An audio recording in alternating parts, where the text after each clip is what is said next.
June 26th through the 28th, I'm in Charlotte, North Carolina at the Comedy Zone. And July 12th, I am in Las Vegas, Nevada at the Palms Casino. That's the Pearl Theater inside the Palms Casino. Hey, what's up, everybody? This is Gary with the Get Some podcast. And my guest this week is...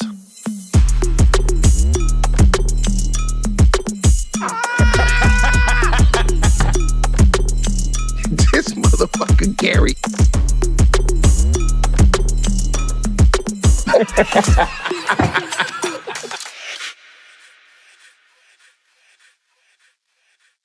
Hey, what's up, everybody? This is Gary with the Get Some podcast. Shout out to everybody in Kansas City and Des Moines, Iowa last week. God, we had a great couple shows in Des Moines. The weekend was packed in Kansas City. My daughter had a volleyball tournament. She was in the national volleyball tournament for 10 to 13-year-olds. It was like, God, it was like a couple hundred teams there. It was funny because I was going to her volleyball games there today, and then I was going to do my shows at night in Kansas City. So your boy tired.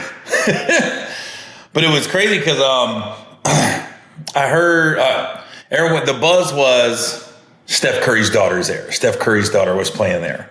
And she was. It's just mind-boggling to me that she's 12 now or whatever. She's somewhere between 10 and 13. But it just seems like yesterday she was sitting on Steph's lap at the NBA Finals. That was wild. And then I don't know if you guys remember Donald Driver, wide receiver for the Green Bay Packers. His daughter was in it. And then Max Starks, a lineman for the Pittsburgh Steelers, his daughter was in it, which kind of makes sense. If you have athletic parents, kids might be athletic. And if they're a girl that can't play football, might as well play some volleyball. But some of these girls were really good. And yeah, shouts out to Skyline in Houston. The girls ended up 5-5. They played good though. They played good. So those teams are so evenly matched. When you're at that level, there's so many games that it's like that much of a difference in winning or losing. So yeah, it was great. I've hit a point in my career where recently my numbers have taken a jump. I've done for the last 15 years, I've done great. But you hit lulls as a comedian as far as ticket sales. And I don't want to say a lull. I just mean I kind of knew how many tickets I would sell in every market. You know, I'm good for a couple thousand seats in just about every market. Some cities I add, some I don't at the comedy clubs. But more recently, and really within the last 6 months, my ticket sales have really jumped. Like I sold out in Kansas City this weekend, all 5 shows, and I wish we would have added 6. So I apologize to those of you that we didn't have, but my daughter had volleyball. But I've never sold out all the shows in Kansas City. This weekend I'm in Charlotte. We've already added a Sunday in Charlotte. I got Sacramento at the end of July. I started out with 5 shows for sale. We're at 9. So it's a direct result of being consistent, but also I met a guy, Adam Fink, who is my opener along with T-Robe and Rob. If anybody's been seen me live over the last 5 years, it's pretty much been the same 3 people, either Rob Rodriguez, T-Robe, or now Adam Fink. And Adam's just come on and brought my exposure to another level. And I think it's good to give people their flowers while they're here. So not only do I have Adam, but now I got another camera guy that travels with us named Chris. So I just want to shout those 2 out because they film my clips and we put them together, and we just had one go viral this week again. So it's just like you can see the tangible difference in ticket sales, and it's exciting. I'm not even going to be one of those people like it's not. It's exciting. even a guy that's been selling tickets for years, I haven't sold this many tickets.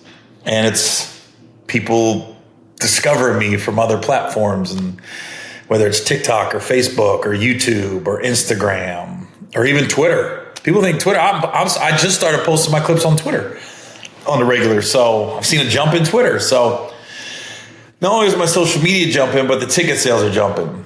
And yeah, that was the best DM I ever answered. People think like social media is so bad, like, oh, you're getting caught up or people are evil. You also get those DMs that end up being something. I've gotten a movie. Michael Jai White DM me to do Welcome to Sudden Death 2. I've gotten podcast. And now Adam DM me. 2 years already? Yeah, it was about 2 years ago he DM'd me and said he's a stand-up. He does racial humor. He has a lot of people say he reminds them of me. That's what people are saying. And I went to his page, saw his clips. I said, who does your videos? He was like, I do them. I said, well, you can do a guest spot when I was in West Palm Beach, May of 2023.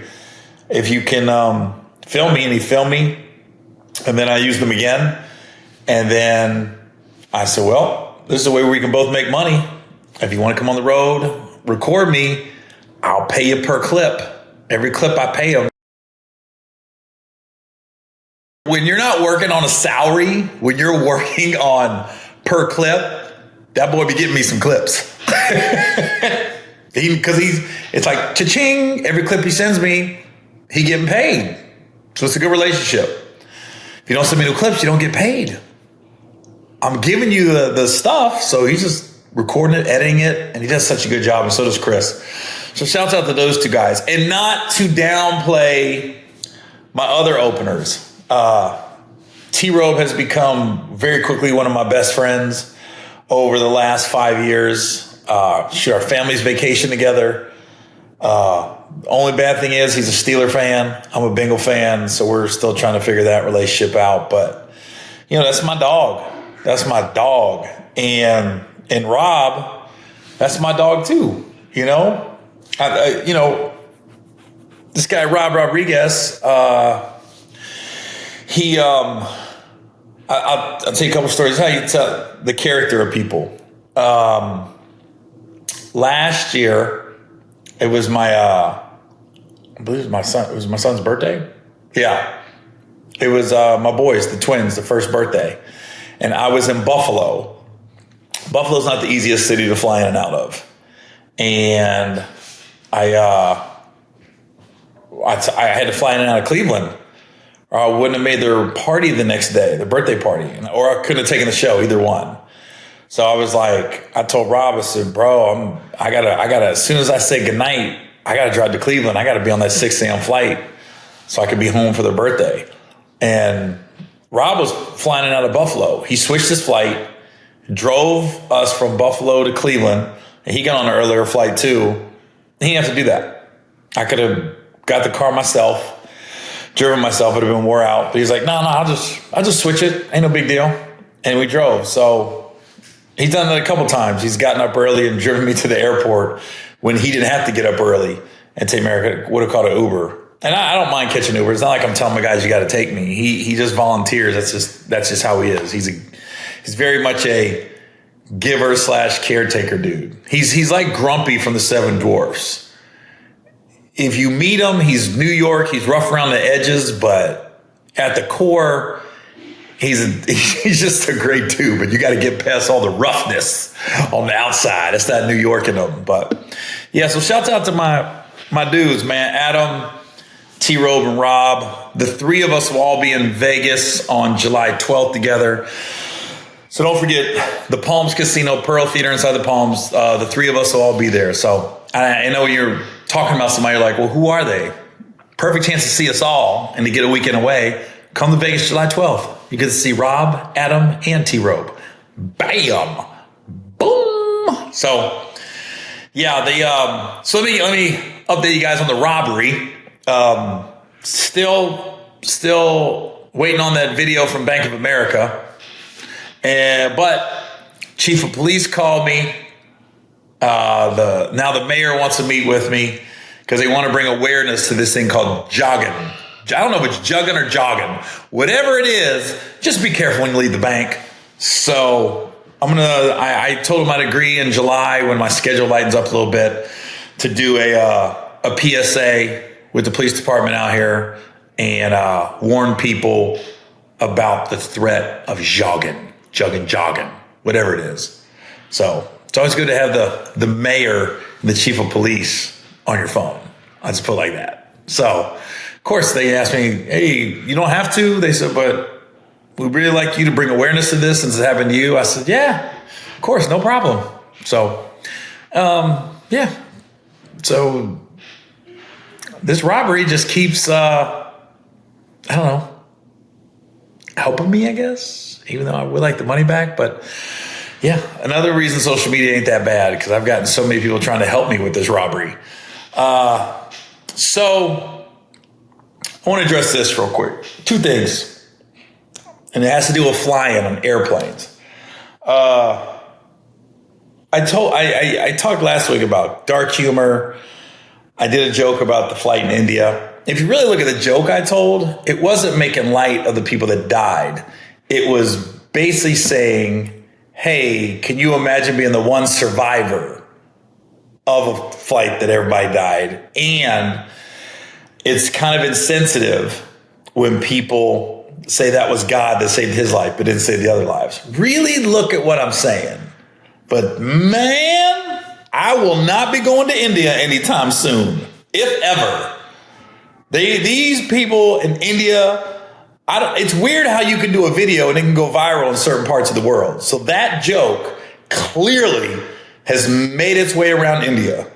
I've had people say, I am demanding you make a public apology. I wish your family was on that plane. I hope you die on the plane. I'm like, dang, you Indian people aren't playing. I was like, I hope you die 1,000. Come to India and you'll find out what our people are all about. It's just been threat after threat and hope that I die, hope that my family dies. I've had people literally say, I hope your kids die. I was like, oh, you people are evil to another level. And not all. I ain't got a good one yet from Indian people. I've had people crack up on social media that live in America, but these are people coming directly that live in India. One guy said, I hope your mother and father, I wish your mother and father was on that flight. And I hope one day they do die in a plane crash. That would be karma. And I go, he doesn't know I don't talk to my mom and dad. I go, that threat? I was like, so, yeah. Listen, if you saw the bit, and we'll put it on here again so you can see it. We didn't do it last week like I said I was, but we're gonna post the bit right now. Tell me what you think. Really look at what I was saying about the plane crash. It wasn't making light of the people that died. It was basically saying that's unreal that one person survived, and it's not to say God saved one person but decided to kill 239 people. I'd be like, man, F you. Really look at what I'm saying. You got to really look. Some people they get all bent on the shape and they can't really think or react logically to things. And plus it was a joke. Just see the plane crash in India and the one dude walked off? Like people just in India, he walking around, they go, where'd you come from? The plane. What the fuck? If that ain't the G-est shit I ever seen in my life. Everybody dead. This motherfucker walked. I heard people go, look, that's God, that's God. I'm like, well, no it ain't. So the other 239 people wasn't shit? I'd be mad if I had a relative on that plane. Fuck you! That was nothing but God? I said, I'll break it down for you what the fuck at. But why did you let the other 239 people die? Yeah, you don't know. You don't know. Dude, she did this. Because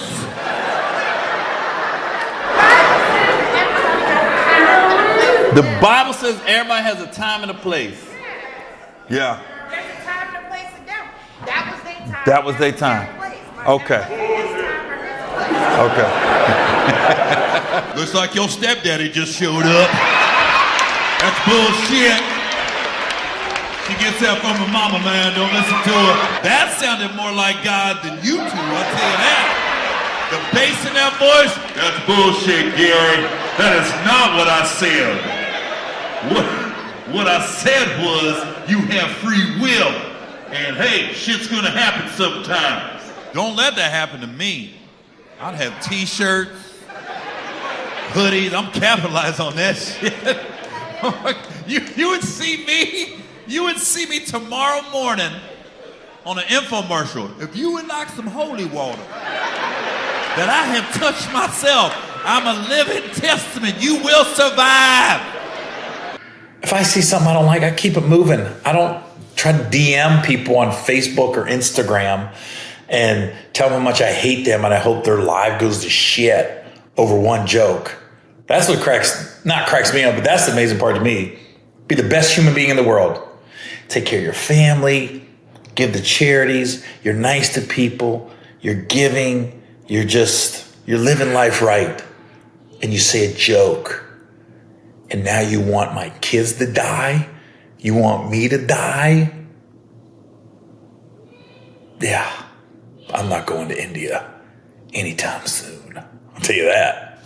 And then the other thing that bothered me about flying, there was some jackass on a flight with Jamar Chase. Now, I don't know when this video was taken. I don't know where Jamar was going, where he was coming from, but I guess somebody asked Jamar for an autograph and he said no. And this guy got his phone out and he goes, "There's Jamar.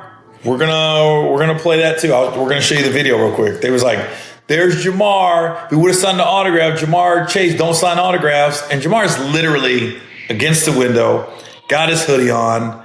You can tell he's just flying. He doesn't want to be bothered. That's it. Everybody say hi to Jamar Chase on your way out. You don't sign autographs, though. I'm sorry. Athletes especially, I say entertainers, we're more inclined to, I don't know how entertainers can just say, leave me alone. We get in the business to be famous.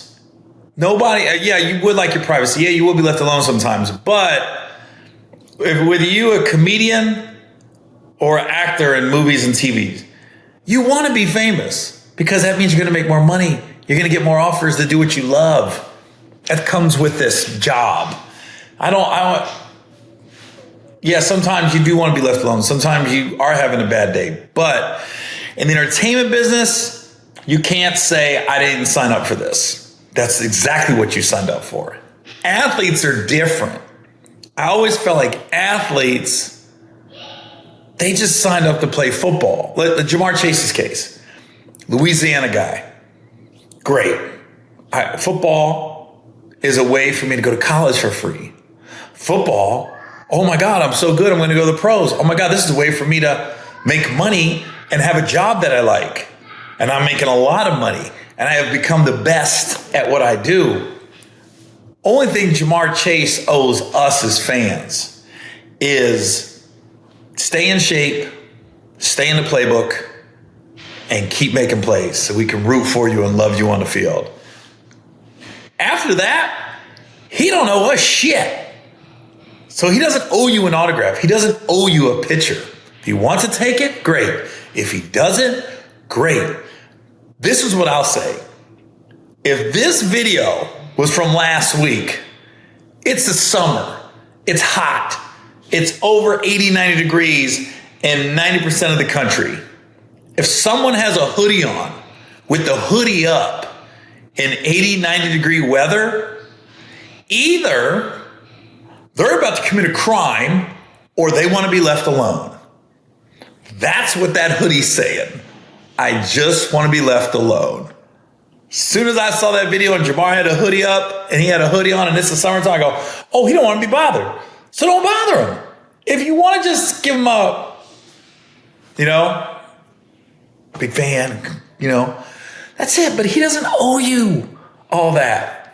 And you didn't help the situation. I just hate, I'll put it like this. Man fans are the worst. It ain't the women. It's men. You a grown motherfucking man. Jamar, hey, who day? Keep it moving. That's it. So, Jamar, that's the real. I was on a flight with Jamar probably about a year ago, maybe a year and a half ago. And it was clear he didn't want to be bothered. I think I told this story when I saw him. I got on the plane, and I've met his dad numerous times. His dad's asked me for a picture. I roasted the Bengals, so saw Jamar there. So listen, I've been around him. I'm pretty sure he knows who I am. I don't know if he recognized me this day or not. I didn't recognize him right off the bat. But then I looked over and go, God, that guy looks like Jamar Chase. And then it was him. So he was like in 2A. I was like in 3D. I was a row behind him and over, right? We get off the plane. We got to get on a shuttle. Something happened to the jet bridge. We got to get a shuttle to shuttle us to baggage claim. So now I see him. We lock eyes. I was like this. He nodded back. And that was it. I didn't oh shit, Jamar. I was like, oh, I think he knows who I am. I didn't know. We just kept moving. And then the funny part was, I'm sitting about 3 rows back from him on the bus, taking us to baggage claim. We get off the bus. There's a crowd of people waiting to get on the bus to go to the plane. For some reason, the jet bridge was not working for that particular gate. And so I heard a guy go, oh shit, Jamar Chase. That's Jamar Chase. And then when I walked by the guy that said to Jamar's about 10 feet in front of me, the guy's looking at his wife, I assume his wife, he goes, man, babe, that was Jamar Chase. I don't think he wanted to be bothered. I was like, yeah, you think? Jamar just seems like a guy, fashion conscious, for sure. Stays in shape, stays in a playbook. Boy just wants to play ball and be left alone. And yeah, there are perks that come with playing ball, especially in the middle of when you're the best at your position. Yeah, if you're in Cincinnati, you're probably not waiting to go get something to eat. The restaurant's full. It's for Jamar Chase. Wow, a table just opened up. And he deserves that for what he does for the entertainment purposes. I don't care what's going on in my life. Those 3.5 hours on Sundays, everything goes away when the Bengals are playing. And when you got ballers like Burrow and Chase, that's all I want out of them. I don't want nothing else. I just want them to ball on the field. And you got a fan in Gary from afar. I ain't got to be friends with you. I ain't got to know you. I don't need pictures with you. I don't need autographs. I just want you guys to ball. That's it. Yeah, so there are perks that come with that. You get to meet girls that you probably wouldn't meet if you wasn't balling. So yeah, just keep that in mind, everybody. When you see celebs out, just keep that in mind. And you don't know what kind of day they're having. Coach might have gotten his ass. Might have had bad practice. Baby mama drama. Family. Somebody in his family member could have got. Somebody in his family could have got sick. People are human too. They're allowed to say no. And I'd be like, well, listen. When my brother passed, that plane ride, I had my hood up and I cried 20 times in that flight. Thank God I had a window because I was out like this and my hoodie was, I was just the whole flight. And can you imagine if someone be like, Gary, let me get an autograph? I'd be like, that's all I probably would have did. Like, or can I get a picture? Wasn't the time. Nobody did, but there wasn't the time. And can you imagine if that guy would have taken his phone out? Like, oh, Gary don't sign autographs. Gary don't take pictures. Yeah, my brother just died. I'm just not there. So you don't know what people are going through. So give people some grace. And I'm so happy to see nobody got on Jamar about that. Nobody. It was just this fan was a jackass. He was an asshole. So please, just keep that in mind, everybody.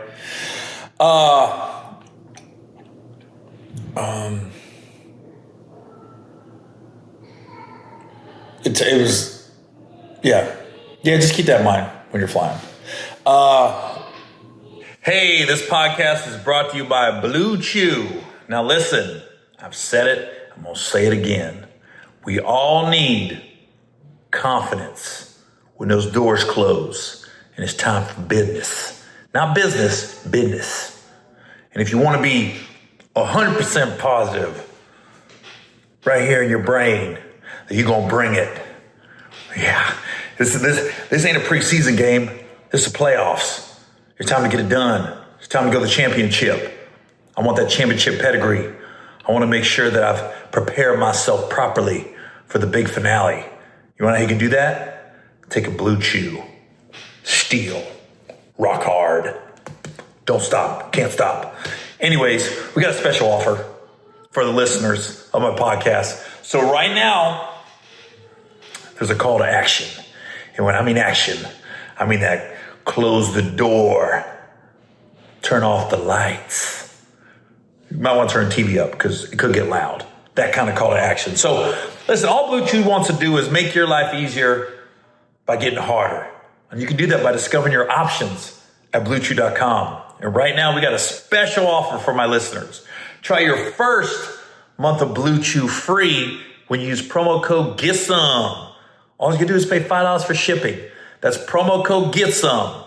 Visit BlueChew.com for more details and important safety information. And as always, we thank BlueChew for sponsoring this podcast. Another thing I want to talk about. My girl has got me watching Love Island. Do you guys watch this show? It's like the show on TV. Now I'm completely caught up. Not caught up on episodes. I am completely enthralled right now. I am currently watching episode 10. I'll be through 11. So by the time this airs, I'll probably be on episode 12 or 13. I ain't ever seen this many people French kiss so many people in back to back to back. I'm thinking, is Peacock, the network, giving these people breath mints, or are they checking to make sure they ain't got anything? I ain't ever seen this many people swap spit immediately, though. I'm talking guys and girls are just going from one girl to the next, to one girl to the next. I'm like, yo, this is a lot. This is a lot. It's such a good show that you get all caught up in it. And it's taken me back to the age, because everybody's in their early 20s to mid 20s. And would I have done a show like this? Hell yeah. If I was in my early 20s. Yeah, I would have been all game for it. So, not judging anybody on this show. Have fun. Just know, this guy that's 20 years older than everybody on that show, thoroughly enjoying it. It just it's taking me back, remembering that time of my life. But when I was in my early 20s, The Real World was on. That was like the first big reality show. Real World San Francisco, LA. They went to London, Hawaii. Those were the real worlds when I was in my 20s and in my teen years. I think the first Real World came out and I was in high school. I think I was in high school when the first Real World came out. But it's so funny watching all these love triangles and different people fall in love, then falling out of love and going over here. And then I started thinking about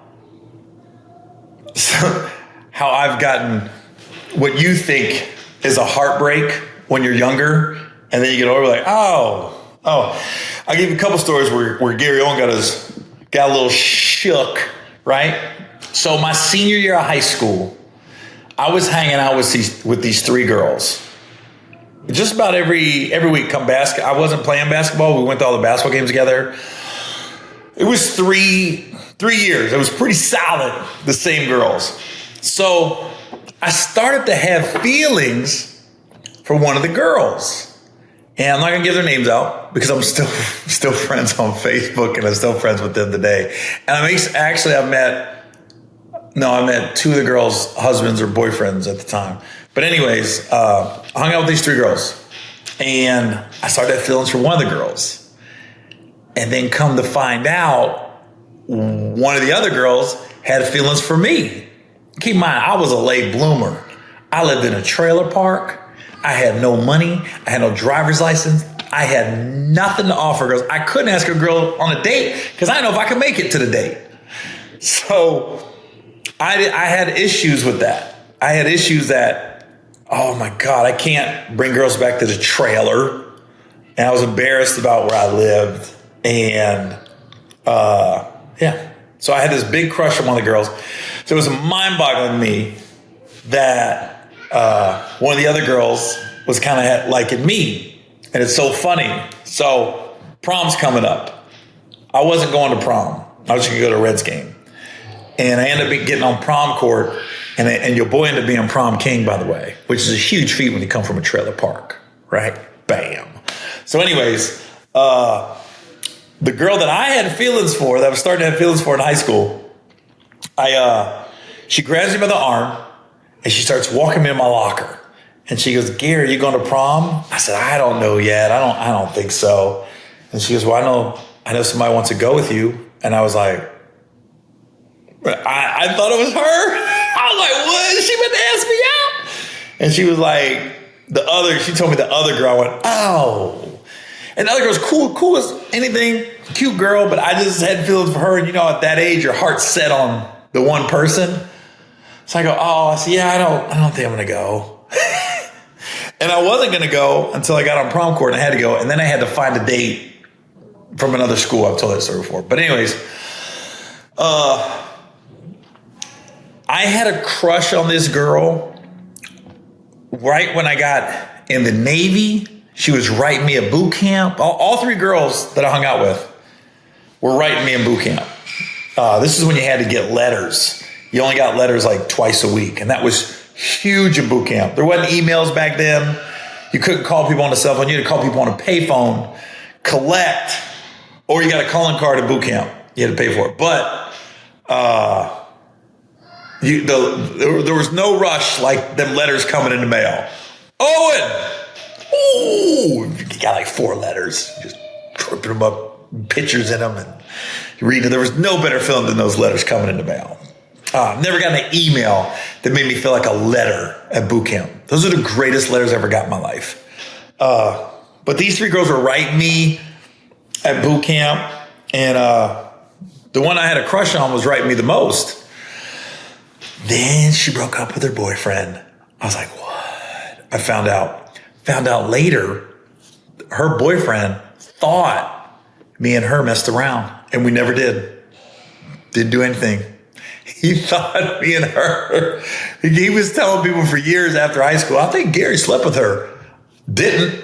So didn't do anything with her. But this is why it reminds me of Love Island. So I joined the Navy. I come home from boot camp. And I came home from boot camp like in September. I think it was September I came home from boot camp. And I saw her. Now she's a freshman in college. She's living in a dorm. Like the 2.5 months I left, a lot had changed in everyone's lives. I come home for Thanksgiving and I'm coming home thinking nobody knows I'm coming home. We had this thing called Tourney Night in Oxford, Ohio. And Tourney Night, you have all the kids at Miami University. This is Miami of Ohio, the Red Hawks, not the Hurricanes. So it was always like the day after Thanksgiving was Tourney Night.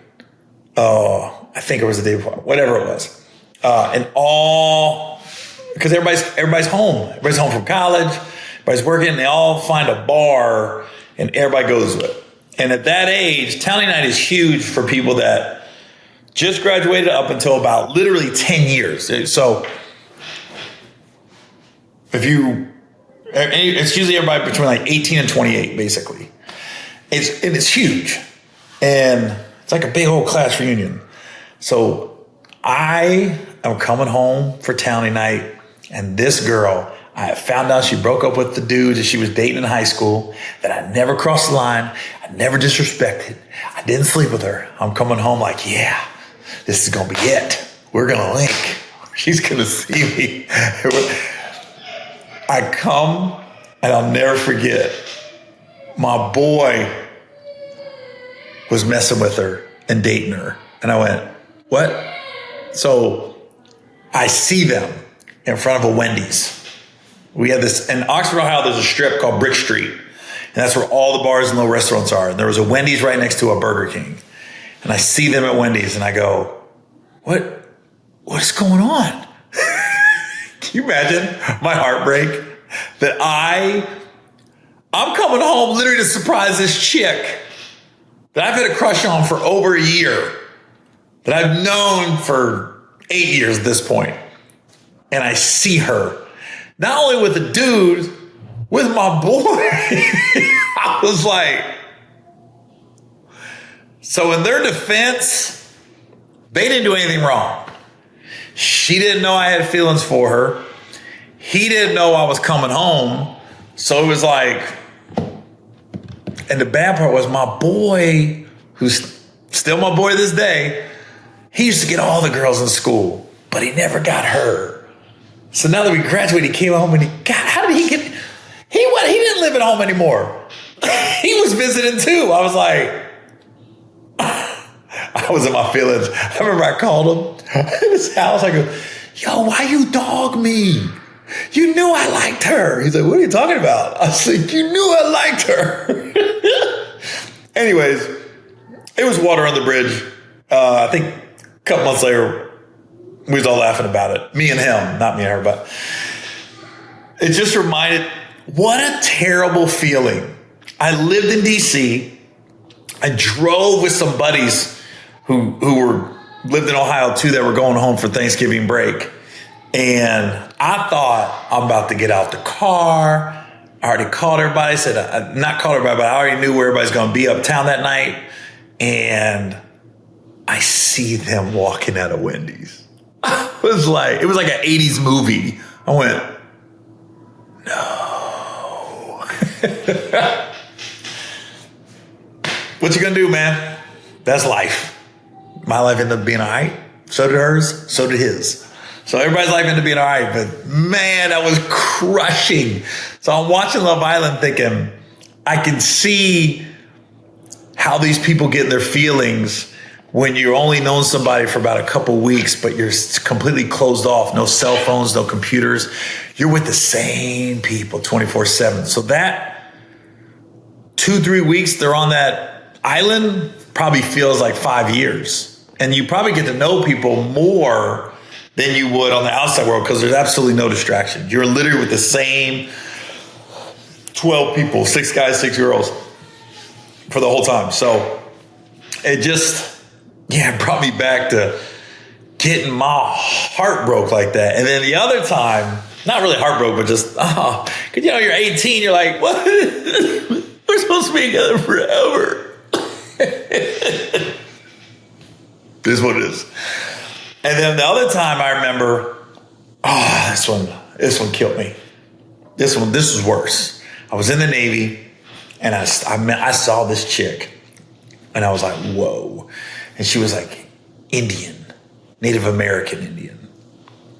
At that, in my brain, I don't know what she looks like now, it's Pocahontas. You know, I'm a black girl connoisseur, but Indian, this one, I should say I'm women of color. That's what I should say. I mean, brown skin, just pretty, right? And I started talking to her, boom, boom, boom.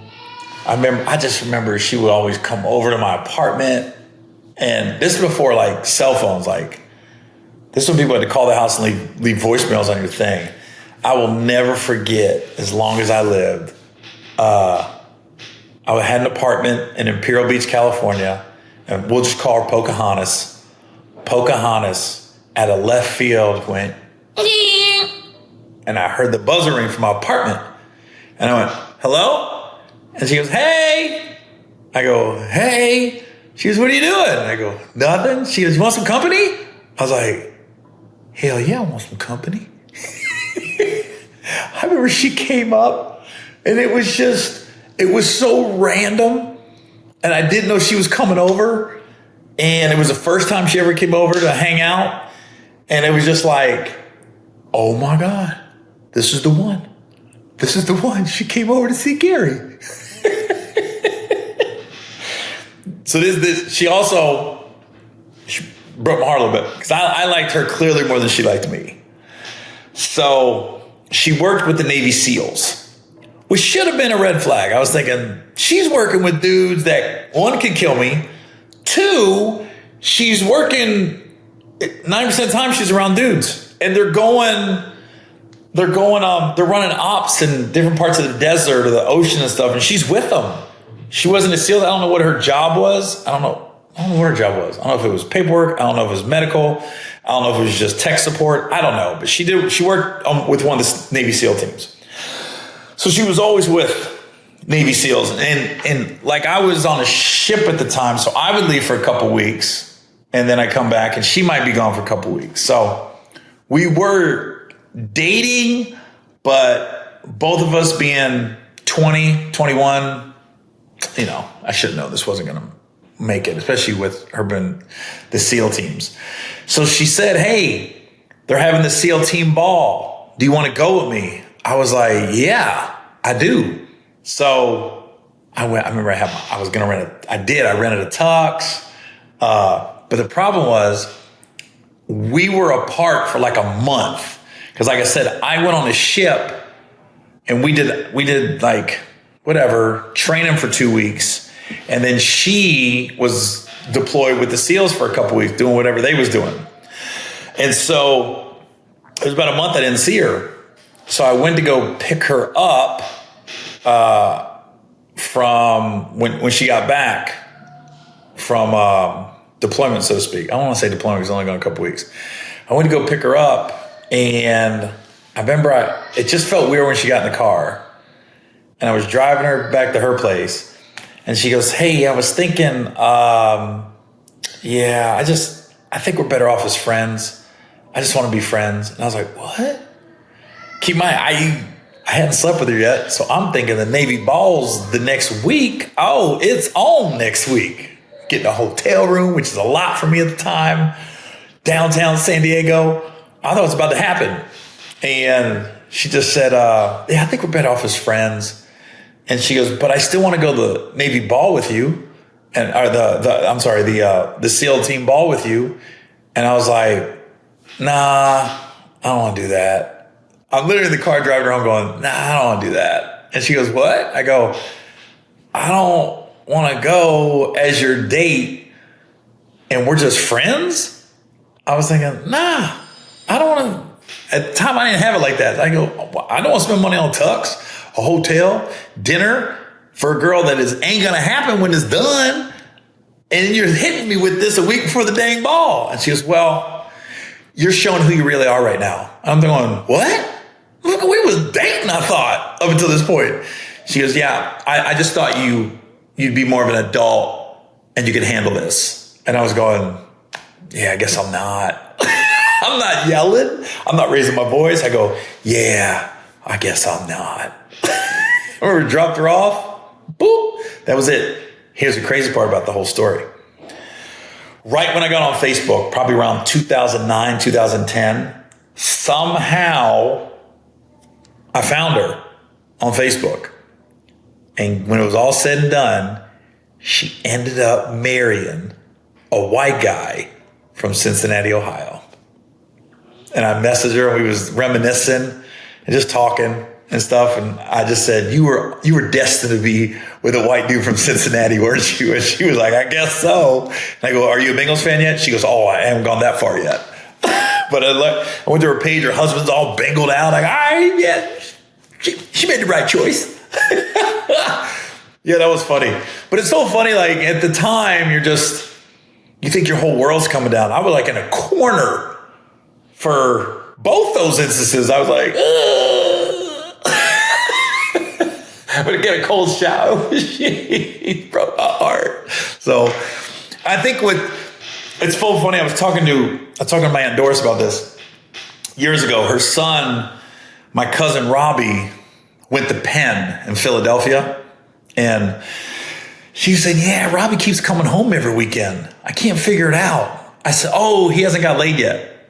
And she goes, what? I go, yeah, Robbie hasn't got laid yet. She goes, what are you talking about? I said, listen, talking to a guy that was in the Navy. I was stationed in Washington, D.C. So you go to boot camp structure. And I didn't get a lot of action with women in high school. So then I get to D.C., and I'm clubbing, but I haven't sealed the deal yet. For about the first 6 months I was in D.C., I hadn't sealed the deal. So I'm still coming home to Cincinnati every chance I get, because in my brain, I thought only girls in Cincinnati had sex and French kissed you and let you suck on their titties and shit. Because I hadn't done it yet. And once I got laid in DC, I stopped coming home like that. I still go home Christmas and stuff, but I'm talking about, if somebody was driving through Ohio and I could be there for like 48 hours, I was out. I was driving that 8-hour drive from DC to Cincinnati as much as I could. Once I got laid, I went, oh, girls have sex in Washington, D.C. too. I was good. Sure enough, my cousin Robbie, he leaves in August to go to college at Penn. He's coming home every weekend. It got to like Thanksgiving or Christmas. I called Doris like in April or something. And I go, is Robbie still coming home? She goes, no, he kind of stopped. I was like, yeah, he got laid. Doris goes, what? I go, Robbie got laid. He realized this girls in Philly fuck. He didn't realize that. He thought it was just Cincinnati girls. But no. They do it in Philly too. Sure enough, she goes, that boy never comes home. I was like, oh, he got some good at Penn. And I think he did because he's married to a girl from Penn. So Robbie got that good. So yeah, that was, I noticed that about young men. You go in the military, go off to college, you try to get home as much as you can. And then once you get laid, you don't try to come home as much anymore. Yeah. So, that's my theory on things. So anyways, all right. We'll see you guys next week. This is a fun episode about Gary Owen's heartbreak. And people from India don't play when it comes to making jokes about him. So I'm in a lot of places this summer, but I'm not in India. I'm not even flying over India at all. I don't even know if I want to go to Indiana, because that sounds a lot like India. I'm not even going to listen to India-Ari. So the Indian people, they was pissed. I'm going to have to call Russell Peters, try to figure this out. All right, y'all. This is Gary Owen with the Get Some Podcast.